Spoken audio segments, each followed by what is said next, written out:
General, this is a very difficult decision, controversial decision. Certainly, I wish the president wouldn't have picked September 11th as some kind of date to celebrate. It's not a good date in American history. I think the Taliban is going to have a great propaganda victory by saying 20 years ago there was a victory, now there's a victory. I don't believe it is a victory, but I hope in the future the President, Secretary of Defense, even you don't use September 11th as some kind of date we're celebrating here for 2021 on the withdrawal of troops. You don't need to comment on that. I just think it's baffling that somehow somebody in the White House thought that was a good date to choose.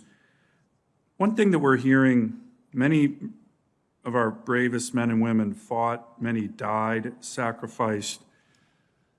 You know, you start to hear this mantra that, well, if we're pulling out, the Taliban take over, which is a distinct possibility that these sacrifices, particularly those who died in vain. You know, I had the honor of serving as a staff officer to General Abizaid for a year and a half when he was CENTCOM commander many years ago. He said something once that really struck me. He said, no American who's ever fought for freedom or the defense of the national security of the United States has ever died in vain.